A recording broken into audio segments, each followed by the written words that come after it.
दोस्तों, मध्य प्रदेश सरकार ने कैबिनेट बैठक में बड़ा निर्णय लेते हुए मध्य प्रदेश के मंत्रियों के और जनप्रतिनिधियों के एक सुविधा को बंद करने का बड़ा निर्णय लेकर एक अच्छा संदेश देने का काम किया है। इसी बड़ी खबर के बारे में हम विस्तार पूर्वक जो है वो समझने वाले हैं कि आखिर पूरा मामला क्या है। नमस्कार दोस्तों, मैं हूं आपका दोस्त लोकेश साहू और आप देख रहे हैं लोकेश छत्तीसगढ़िया यूट्यूब चैनल। आप सभी साथियों का हमारे चैनल पर बहुत बहुत स्वागत है। दोस्तों, जैसे कि आप सभी साथियों को पता होगा कि हमारे देश में जो नेता सिर्फ 5 साल के लिए चुनकर सत्ता में आते हैं, जिनकी क्वालिफिकेशन का भी कोई अता पता नहीं होता, उन नेताओं के लिए हजारों प्रकार की सुविधाएं दी जाती है। लेकिन जो नौजवान दिन रात मेहनत करके सरकारी नौकरी करते हैं और अपने परिवारों से सैकड़ों किलोमीटर दूर रहकर एक राज्य को अपना पूरा जीवन दे देते हैं, उनको हमेशा छोटी छोटी चीज़ों के लिए जो है वह समय समय में आंदोलन, धरना प्रदर्शन करना पड़ता है। इसलिए आम जनता के बीच से नेताओं के सुविधाओं को समाप्त करने या फिर सीमित करने के लिए कई बार आवाज़ें भी उठती रहती है।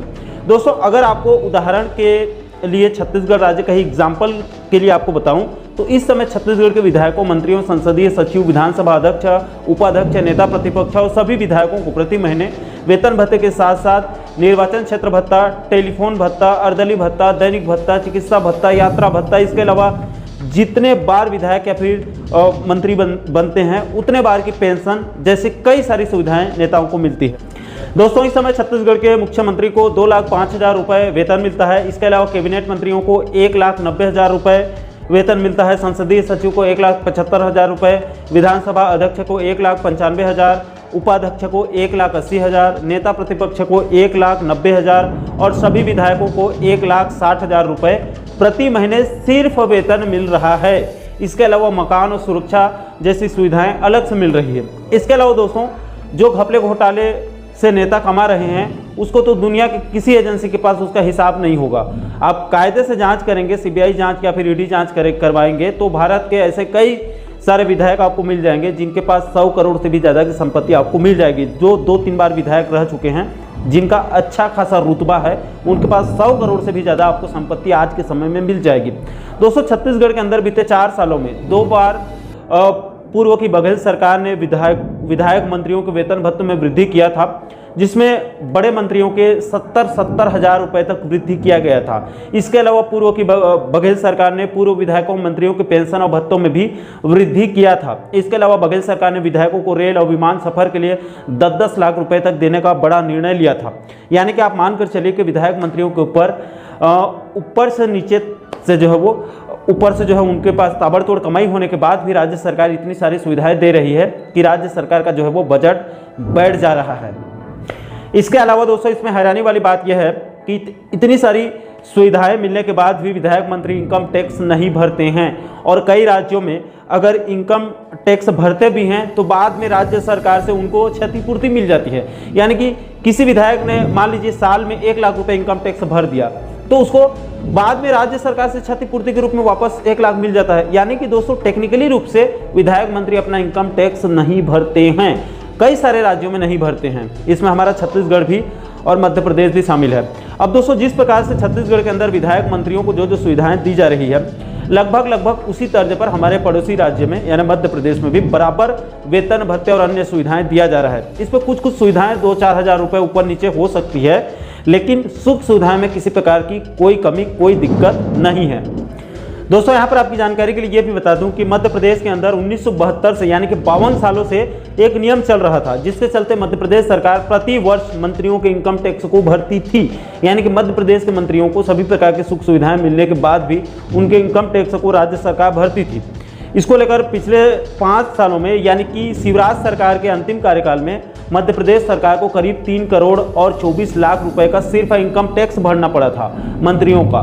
बीते 1 साल में यानी कि वित्तीय वर्ष 2023-24 में ही मंत्रियों और विधानसभा अध्यक्ष सहित कुल 35 जनप्रतिनिधियों का 80 लाख रुपए 1 साल में मध्य प्रदेश सरकार को भरना पड़ा था। यानी कि दोस्तों, आप खुद सोचिए कि एक राज्य के अंदर एक छोटे से दुकानदार से लेकर एक सरकारी स्कूल के टीचर तक को जो इनकम टैक्स स्लैब में आते हैं, उनको इनकम टैक्स भरना पड़ रहा है, जो लोग टैक्स स्लैब के अंदर हैं। और इनडायरेक्ट टैक्स जो सामानों पर लगता है उसको तो एक भिखारी भी भरता है, जो सामान बाजार से खरीद रहा है वो सब लोग भरते हैं। लेकिन दोस्तों, जिन मंत्रियों के पास अकुत संपत्ति है, जिनको वास्तव में टैक्स भर के अपने अपने राज्य के विकास में सहयोग देना चाहिए, वही मंत्री महोदय के द्वारा जो वो टैक्स को उल्टा सरकार भरती है उनका टैक्स। दोस्तों, इसी घटिया नियम को कल मध्य प्रदेश सरकार ने बंद करने का या इसमें बदलाव करने का बड़ा निर्णय लिया है।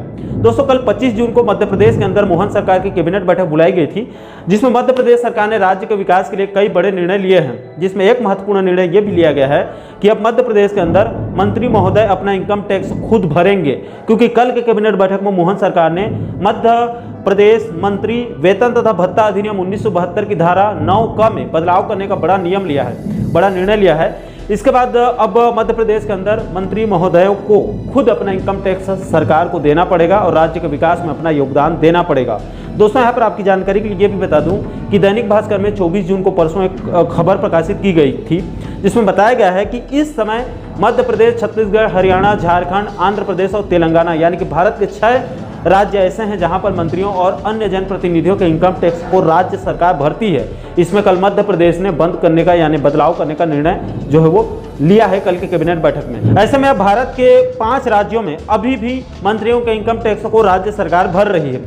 दोस्तों, ये अपने आप में बहुत ही शर्मनाक बात है। राज्य के अंदर हर नागरिक जो टैक्स स्लैब में आ रहा है वो अपना इनकम टैक्स सरकार को दे रही है। इसके अलावा इनडायरेक्ट टैक्स जो सीधे सभी सामानों पर लगता है, जिसको जीएसटी भी बोला जाता है, उसको एक बच्चे से लेकर एक बूढ़ा आदमी तक जो बाजार में जाकर सामान खरीद रहा है, सभी को भरना पड़ रहा है। लेकिन दोस्तों, हमारे मंत्री महोदय जनता के खून पसीने की कमाई से दुनिया भर की सुविधाएं लेने के बाद भी राज्य के विकास में अपना कोई सहयोग नहीं दे रहे हैं। दोस्तों, आप लोगों को क्या लग रहा है, क्या मध्य प्रदेश सरकार ने जो कल निर्णय लिया है उसका आप स्वागत कर रहे हैं या फिर नहीं?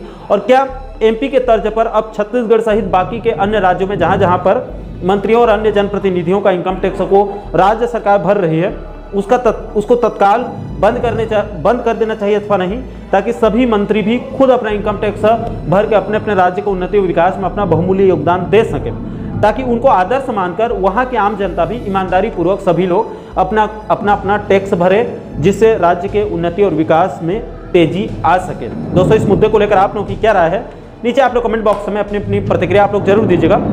और दोस्तों, आप आगे भी सीजी और एमपी के इस प्रकार के अन्य महत्वपूर्ण मुद्दों पर, महत्वपूर्ण खबरों पर वीडियो देखना चाहते हैं तो आप हमारे चैनल को जरूर सब्सक्राइब कर लीजिएगा, ताकि आने वाले सभी नए वीडियो का नोटिफिकेशन आप लोगों तक तुरंत पहुंच सके।